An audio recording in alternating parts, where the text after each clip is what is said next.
Raquel, Top Chef is back. We're going to Toronto. Yes. We're going to the 6. To the 6. But before we get into it, I want to ask you a question. Yeah. You have a whole pantry.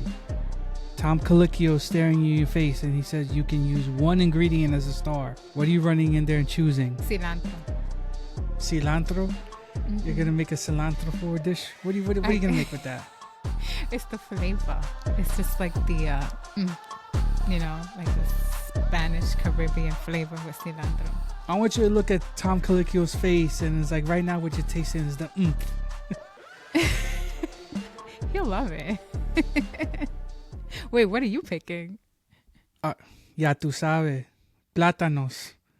I'm making plátanos for these people. You're making tostones? Oh, God. Hey, no, maduros. Sweet and savory. I'm throwing some black beans in there somehow. True. I don't even know. But yes, that is the challenge. Today, that was the Quickfire. But before we get into it, we're in Toronto. What do you think about Toronto?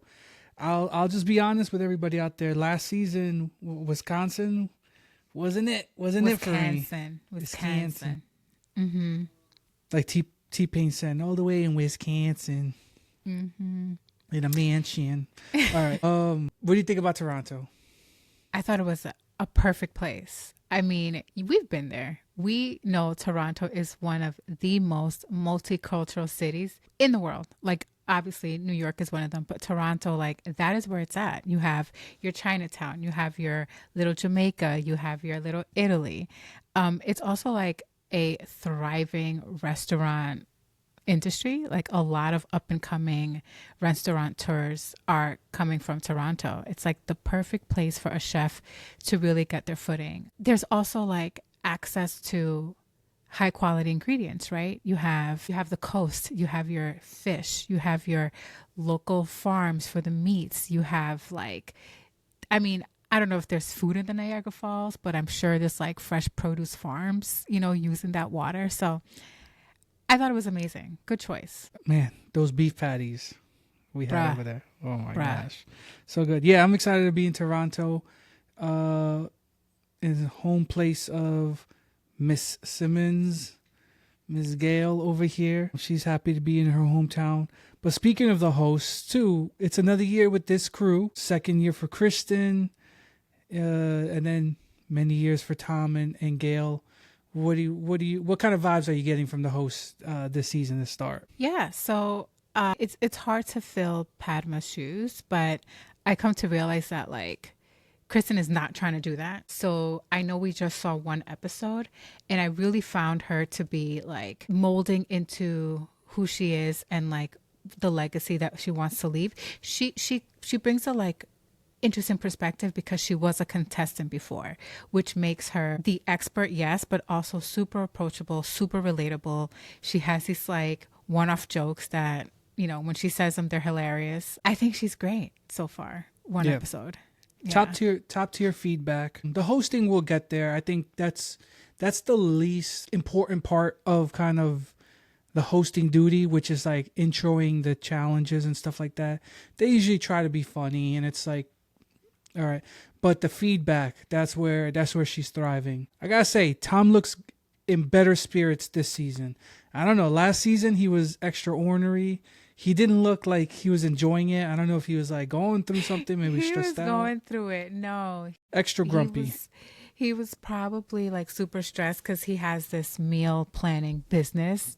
And so like, I think he was going through a lot last season. You could tell. Maybe the Canadian is rubbing off on him, Maybe he's just like extra nice this season, extra polite. And then, like I mentioned, Gail, looking gorgeous. Stunning. Always excellent descriptions. She brings the food to life like nobody else on this show. Mm-hmm. So, and like I said, she's in her hometown. So I think she'll be able to bring something when they go on those rendezvous to other locations, not just in the kitchen. I'm interested to see what she brings. But like you said, they're celebrating kind of Canada as a whole in this first episode. They're going to bring us a lot of ingredients. But first, the Quickfire. So Chefs had to choose, as we alluded to before, one ingredient from the pantry to highlight in their dish. And we got a lot of different choices. We got corn, mushrooms, cabbage, apples. Somebody picked up the maple syrup. That was interesting. And then surprise, surprise, the person you were in the car with or the people you were in the car with, you all got to bring your ingredients together. So now you're putting all that you weren't expecting. And then another twist, because Top Chef doesn't like to make it easy. You never relax, not even episode 1. The judges say, hey, you got to use one of ours as well. Kristen gives them tomatoes. Gail does chives. Tom did clams. Which one would you have chosen if you had? Let's go with you. You pick cilantro. Now, what are you picking from their ingredients? Tomato. That makes sense. That was easy. Yeah, look at me, Miss Top Chef over here. I relax. Yeah, it's easy. Yeah, that's easy. Pico, right there. I'm probably going with chives. Something to put on top of the platanos plus the beans or whatever. We'll see. We get some interesting pairings here. There's a few I want to highlight. The one that I think was already showing a little bit of friction, and it was like, this is a big risk on the first Quickfire, was the apple bowls. Mr. Vinny, one of the chefs, Vinny, wanted to use the apples that he chose as bowls. And he had a little bit of pushback from his fellow contestants. Lana, I believe, was like, from the Bronx. Yeah. I believe she was like, I'm not feeling that. And he's like, trust me. And Vinny's bringing the bear vibes. Yeah, we love the bear. Is Vinny the one from Massapequa? Vincenzo? Yeah. Yeah, that's from Long Island. From Long Island. But he's bringing Long Island bear vibes. He was like, trust me. And the judges seemed into it. Would you have gone with that, or would you push back a little bit more if you were Lana? I think I would have pushed back because it did feel gimmicky. It's kind of like, when you watch Project Runway and they're like, look at these skyscrapers, create something, and then you have the really architectural things. It's just like, okay, duh. That's what it felt like. He needed to use an apple, so you just cut an apple. It was gimmicky. But then I was also like, wait, this is actually kind of cool because he cut it in half and then he put the lid, like the apple lid on it. So and they smoked a little bit. Smoked it a little bit. So once I saw that, I was sold. I was like, okay, I've never seen this before. The green apple, like they're typically a little bit more sour. So I was curious to see how that was going to mix with their flavors. But Tom sour plus smoke. Yeah. Like once he started doing all that, I'm like, oh, okay. Because then Tom ended up saying if you actually scraped it, there was actually flavor. And that's the difference. If some people just would have used it as a bowl, but nothing else. That's kind of how I feel when they use the peppers, the stuffed peppers. Yeah. I don't love that because the pepper usually doesn't grab any flavor. But here, the apples added something to the taste. So it ended up paying off. Tom liked it. The judges liked it. Yeah. The other team I want to highlight here there was a team. I'm already going to forget some names here, but I know Anya and Bailey were on this team. And there was another guy, Zubair, I think. There's 15 people, first episode. Give me some break. Yeah. I'll learn these people's names because I'll be fans of some of these people for life. But they're on this team where Anya wasn't really like in the team. She was kind of playing third wheel. The other two were planning, and then when they presented the meal, they didn't even mention Anya's cabbage. They were like, "Oh, I'm Italian food. He's Southeast Asian or Indian food," and she was like, "Yo, what the fuck?" So yeah. What'd you make of that? Competitiveness or just first show jitters? Nah. Well, okay. I think a little bit of both. I think clearly Anya is one of the older contestants, and I just think Bailey had this millennial energy that was like, whatever, trying to steal the spotlight a little bit. She came in with this attitude of like she knows it all, and I don't think it's first episode jitters. I just think she totally didn't think that Anya could deliver just based on first impressions, based on personality. Anya's older, so I think Bailey just feels like she's a little bit better because she's younger, maybe. Yeah, I didn't get intentional vibes, but there's definitely like territorialness that comes in. And when you start in this competition, you're like, the people who are a little louder and like pushy, they get their stuff in there, and sometimes they disregard other people. And that's a big mistake. And we'll come to see why. Yeah. But I loved how, I love how Anya went to her and was like, hey, that was kind of rude that you just You got completely forgot about me. But then Anya's like, but it doesn't matter. It doesn't it's okay. Okay. Mm. And Bailey was like, okay. But don't let it happen again, okay? Or I'll get my guy Boris to come give you a visit. No, I'm just playing. That's the call for. And I liked Anya. She gave us a story of how she opened her restaurant right as the war in Ukraine was occurring, and she wasn't sure if people were going to be super receptive to her. She said right as that was happening, it was bad timing, and she thought her restaurant wasn't going to do good. And then she was wrong. The community really rallied around her restaurant. So that was a nice story to hear. The next thing I want to point out is Schwain. And I hope I'm pronouncing that right. But he brought in the maple syrup, and he thought he was going to cook. And then we got a little nervous because now he had to mix these other things. But then he came up with the little drizzle and the tomatoes. And Yeah. What did you think when he's like maple syrup? I was like, bro, I mean, not it. I had the same feeling of like when they try to cook something that's like processed, like canned tuna or like canned this or, cake mix. It gave me those same vibes where I'm like, maple syrup, it's out of a bottle. It's not like you made it from scratch. Maple syrup, depending on the kind of maple syrup, there could be more bitters. There could be the golden amber. There could be super dark to medium dark. So I was just wondering, how is this going to work? Because too much of it, it's just not going to mix well with whatever you're cooking. No matter what you're cooking, it's not going to mix. But then if you use too little, you don't really get the maple flavor. So he really had to get it right on the dot, like those measurements. So I can't say I was thrilled when I saw it, but I was happy that it worked for him. My first impression was like, you're doing too much, my guy. You're doing too much on the first Quickfire. Just choose an ingredient you can kill. You can use. Maple syrup is like. I was like doing too much. Now it worked out, but I'm like, you sometimes you see contestants who like. Do it up big in the first couple of episodes, but then they start to like peter out because the different challenges throws a lot at them. And here it's just like, don't do too much early on. Just try to execute. And the team that did execute the best was the yellow team. And that was with Katiana, Cesar, and Mimi.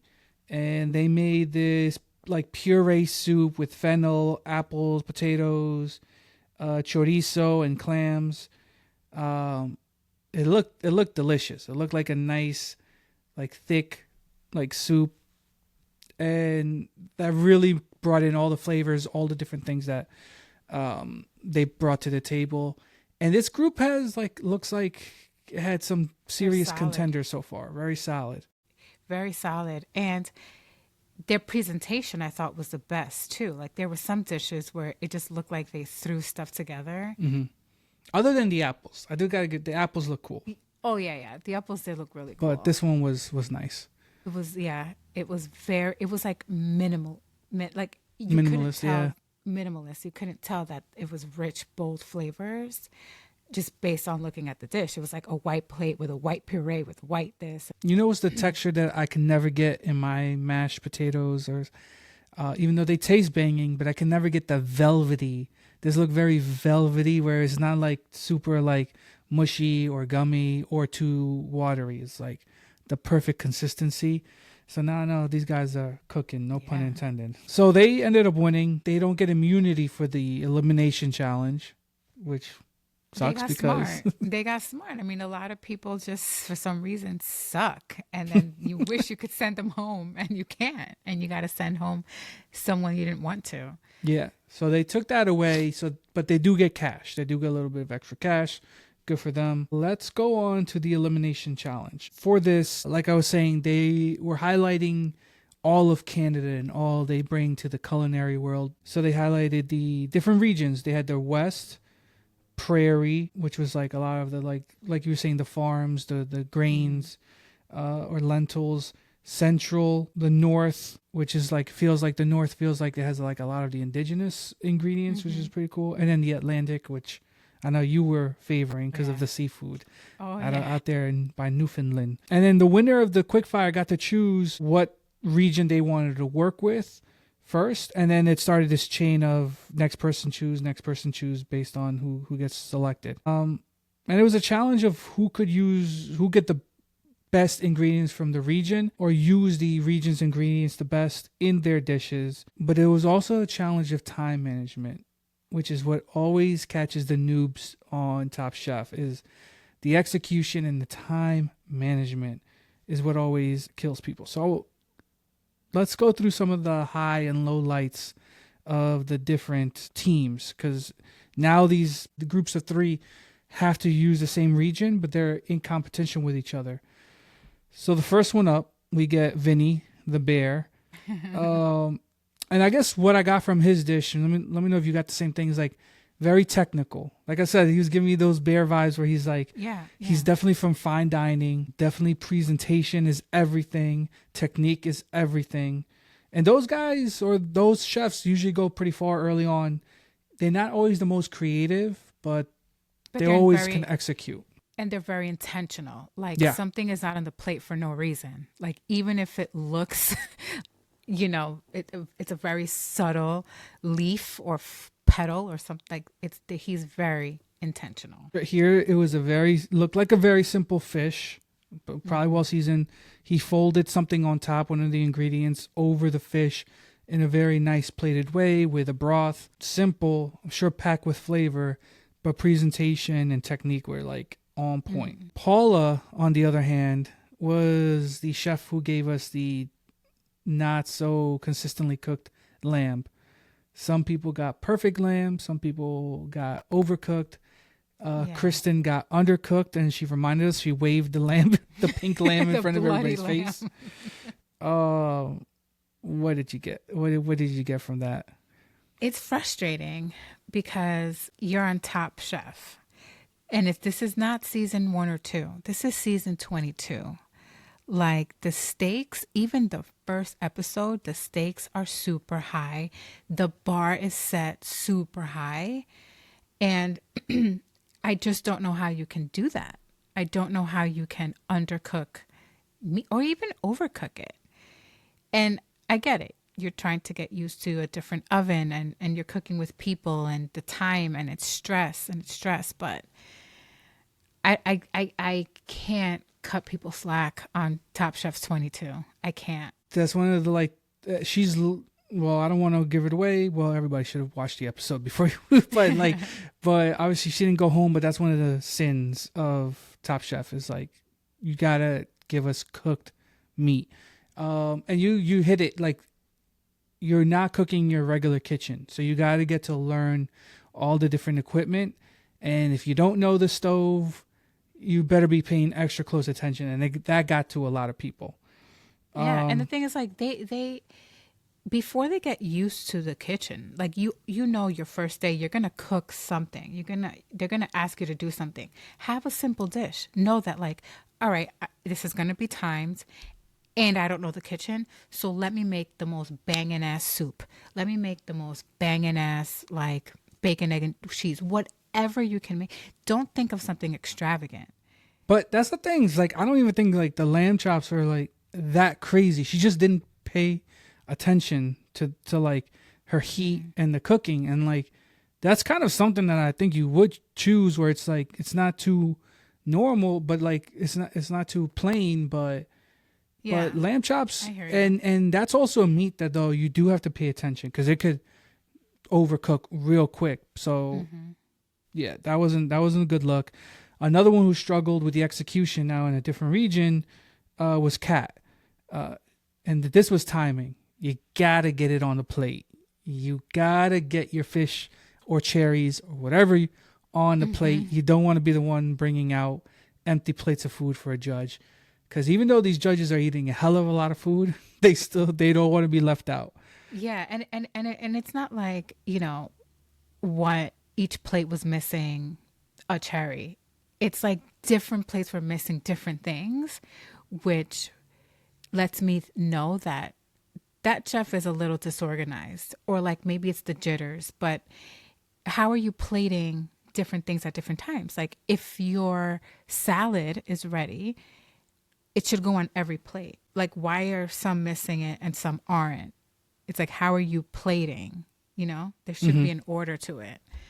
And I think she was like, she miscounted and didn't have enough fillets cooked for all the judges.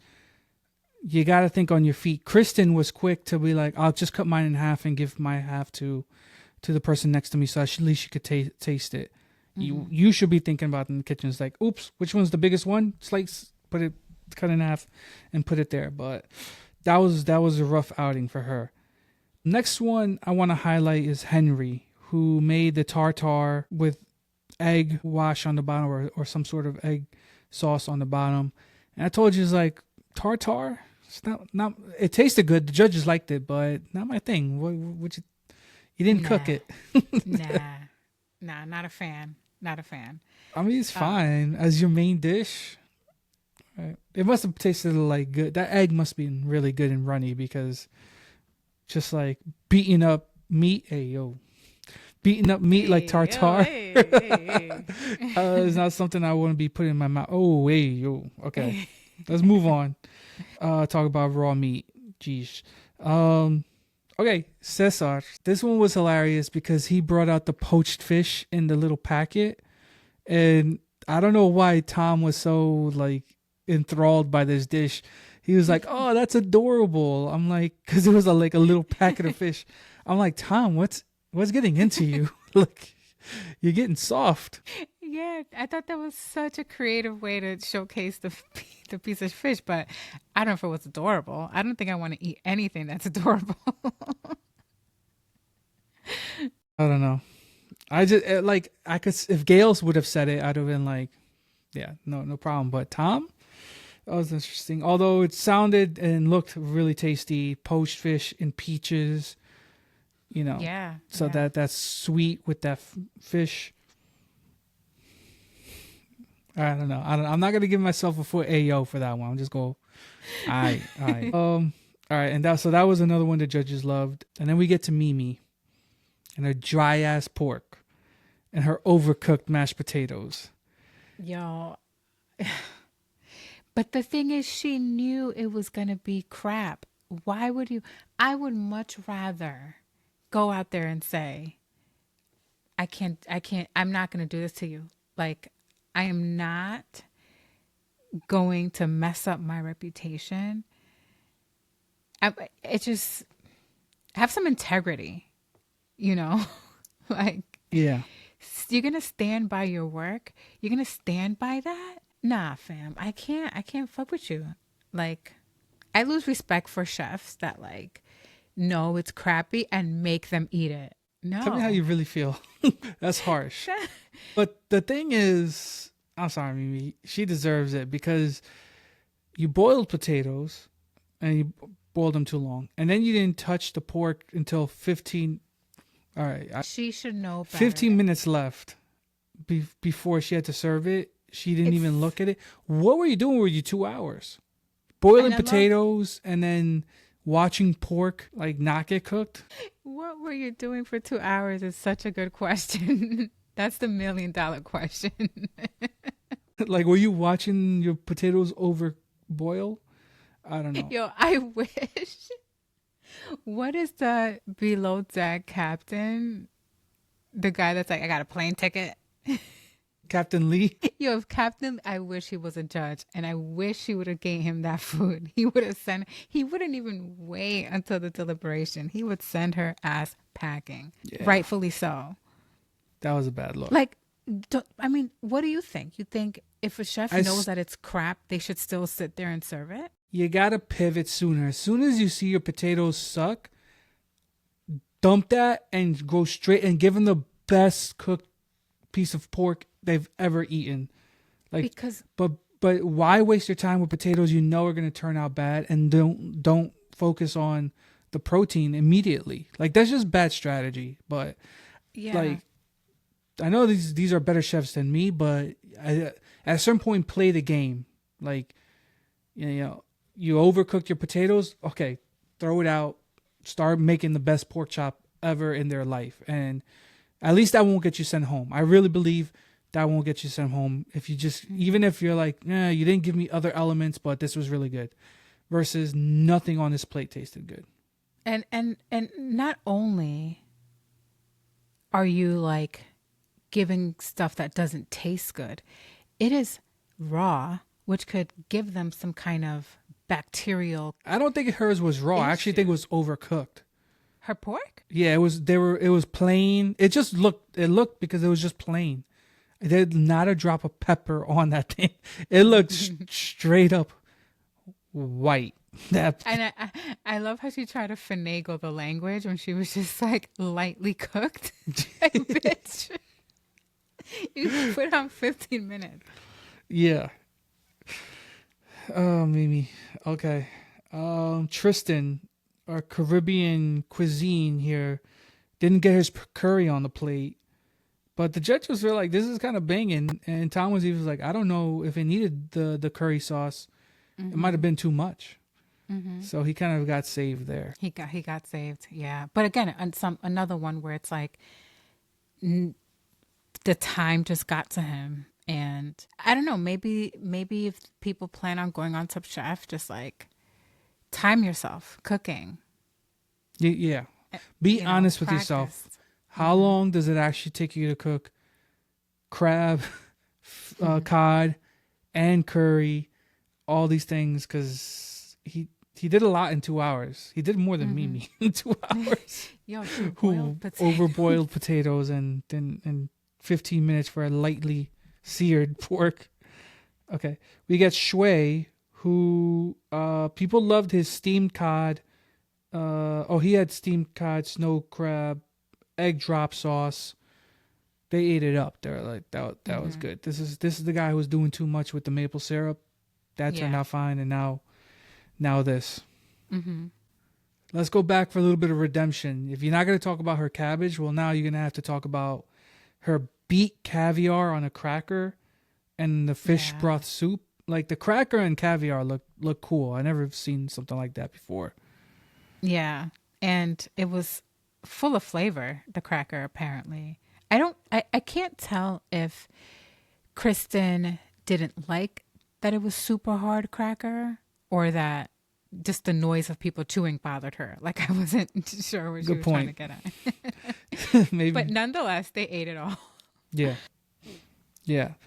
So it was a nice little redemption for her. If you disregarded her before, or if the other chefs did, don't play yourself. Just because she's quiet doesn't mean she's not intense. And then Bailey. Another one. Why would you make the risotto? First elimination challenge. You just want to go home? Why would you make risotto? Why would you make risotto? Like, risotto has cursed almost every single contestant that has made it. I don't know why it's hard to do. Like, why people just can't get it right. Because it has to be served super fresh. And if you have 2 hours, first of all, it's like, it doesn't take 2 hours to cook the risotto. So if you start by making it, you're not making it, serving it super fresh. I don't know. It's just like, I just don't think it's a dish that's well served for this competition. And I think at this point, so many people have tried. You just have to make the best risotto they've ever tasted for them to even be like, okay, it's fine. I think at this point, they're just like so annoyed when it comes out. Even if it's good, they're just like, they're just like, it's not the worst. Gail was like, it's not the worst I tasted, but it's not good. And it's just like, that's the best you could hope for at this point. Yeah, no, they need to retire risotto. Just retire it. So then we get to our winners and losers, and Vinny wins. Vinny Carmi, the bear, Vincenzo, wins for his simplicity, his execution, technique, It looked phenomenal. What's your impression that you get early on about him? He had the apple thing, and now he has this. He surprised me. He's surprising me. And again, it's just the first episode, but I didn't really know what to expect of him. He didn't really come across arrogant or anything. He was just like a regular dude. And I liked that he wasn't like a James Beard nominee or a winner or this and that. He's just like someone that really loves to cook. And I know that he's cooked with very well-known chefs and has like learned a lot, but seeing him win and just like how he was like so shy that he couldn't even jump up with joy. He was just like very humble about it. I don't know. Those were the vibes that I got. We'll see. Or maybe he's just super intense from the years of cooking in high intensity kitchens. True. Like the bear. And then we get to our bottom. There was a bottom 5, but well, they just ended up singling out 2 people. Kat, get your fish on the dish. No rhyme intended. But get your fish on the dish next time. Yeah. But ultimately, missing food is not as bad as terrible food. And that's what Mimi gave us here. So she ends up going home. Was that the right choice to you? 1,000%. Again, I have no sympathy, zero slack to give when this is Top Chef season 22. Like, you're supposed to be the best of the best out there that came out and auditioned for the show, and you can't make mashed potatoes. I cannot defend her staying. Mimi is also the person who, even though she's the first one to go home, she left a lasting impression on us. One, her girlfriend left her not too long before the show. And I feel bad about that. I'm sorry, Mimi. She took everything, including the pots and pans. And so hopefully she's able to get new ones on her way out. She was wearing the nice hats during the show. She gave me a little bit of fuckboy vibes, so I don't know if maybe the hats didn't fit. No, the hats were nice. The hats were clean. Like it was a good fit. It just gave me fuckboy vibes. Like maybe your girlfriend left you because you had a little thing on the side. I don't know. I'm allegedly. I'm not accusing you. I'm just telling you the vibes that I got. What vibes were you getting? Too nonchalant.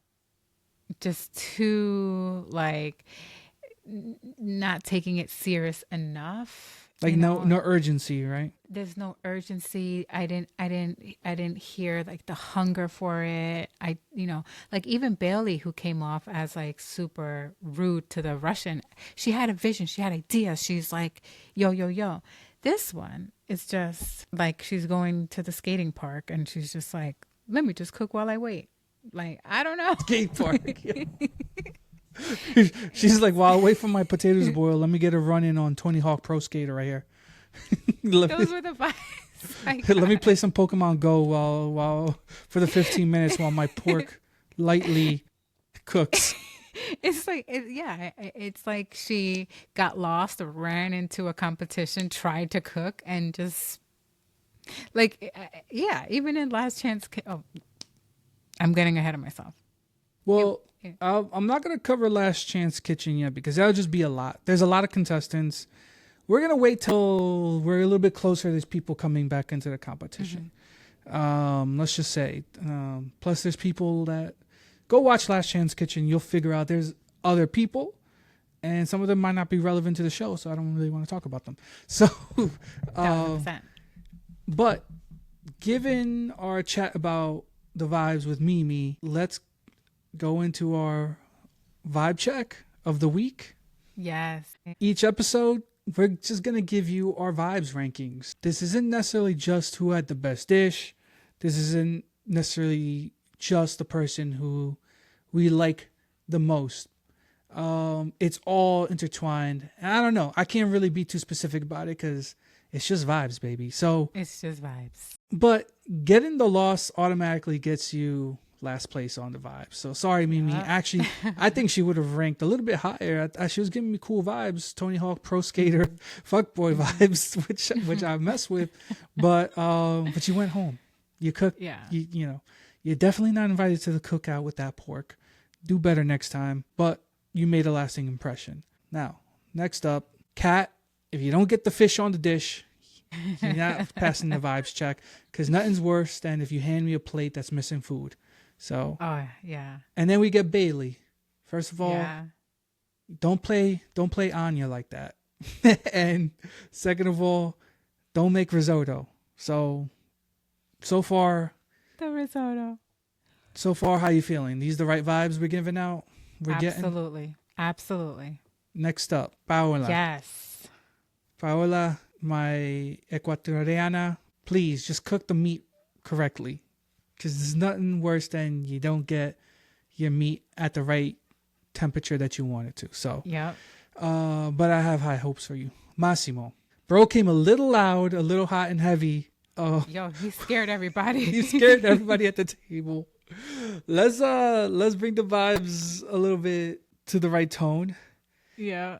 And then Henry, and didn't really get much this episode. It didn't get much, so it's only fair that he's 10. Because, yeah, he didn't say much or do much. All right. So far, we're so far in agreement. We're in agreement. Let's just go reveal the rest. Coming back from number 9, Zubair. The food looks good. He gives me some good vibes, but he was kind of middle of the pack this episode. Yeah. Tristan, the food looked great, but you didn't get all on the plate. So I'm knocking you a little bit, but I think the vibes are cool. I like Tristan. Corwin comes above the two guys before, just off the Brooklyn vibes. We know he's from Brooklyn, but I'm gonna need you to come a little bit harder. Oh, whoa, Hey. I'm gonna need you to bring a little bit more next episode. Anya. Anya 6? Damn, I would have put her 3. Damn. Okay, all right. Here's some disagreement. I'll let you do the rankings next week. 6 to me, top 6 is good. Top 6 is you're close to the finale if you're in the top 6 of Top Chef. You're definitely in Restaurant Wars. I like their cooking. I like their story. The knock is probably like, come a little bit harder at Bailey next time. Don't give her a pass. It was like, all right. It's it's late. I've had a couple of drinks. Maybe I don't have the right things on my mind. But I'm just gonna need you to come get at people if they're disrespecting your dish. Okay, Vincenzo, he was the challenge winner, but I'm gonna need you to be a little more cocky when you win a challenge. Don't be so timid. Don't be like, be a little tougher. The apple thing was great, but listen, I know what you Long Island guys are like. Let's bring is like, what, you think you're better than me? Energy. Bring that energy, all right? Lana. Here's where we get into the heavy hitters. This was tough. But Lana, she wasn't afraid to be like, yo, Vincenzo, this apple shit is corny. Even though she was wrong, she wasn't afraid to give her opinion. Yeah, and when she realized she was wrong, she gave him props. Yeah. So that's great. I love that. Plus, I just think she's interesting. I can't wait to learn a little bit more about her. So, and she's from the Bronx, so can't disrespect too much, or we can get stabbed. Oh my God. Number 3, Cesar Murillo, just bringing the cool vibes. The food looked good. The adorable little pouched fish. He's bringing a little bit of swag, a little bit of style. A little quiet. I think if you want to stay in the top 3, you're going to need to bring a little bit more. Personally, I think bringing the most elite vibes is Katiana. Just off, not even with the food, just off she's tatted up. She's got the food. I think she won the Quickfire with her team. I think Katiana is immaculate vibes. And she would have been number 1 except for my boy Shui. Shui off the maple syrup doing too much. I was just like, this guy's just like, he's going for it. He's going for it. Taking risks already. Episode 1, taking risks. And personally, of the Elimination Challenge dishes, I think I would have liked his the best. So he gets number 1 for me. Any disagreement here on our vibes ranking so far? I would have put Anya 3 because and I would have put Katiana 1. I love when you already know the chef, you already know their story, and their dish tells a story. Like Katiana told us about, she was adopted and everything, and it's through her cuisine that she's able to connect to her Korean side. And it wasn't just talk. Like, she was able to do that through her dish. And then Anya, she just knows what she's doing. Like, she knows who she is as a chef. She's not like finding herself on some journey. Like, she already knows. All right. I feel that. Listen, these are fluid. We'll take those opinions into consideration for the next one, but keep bringing the vibes, chefs. I'm excited for this new season. I think we got some talent in here. The first challenge, people are getting their bearings, but I'm interested in the food that they're bringing. Anybody who's a little too high that I need to drop, in your opinion? Well, Shui should be 2. Cesar should be 6. Oof. Okay. So you were not feeling Cesar's pouch little fish, and I'm probably a little bit biased, the Latino bias here. So I thought it was creative. I'm sure it tasted delicious from what the judges were saying.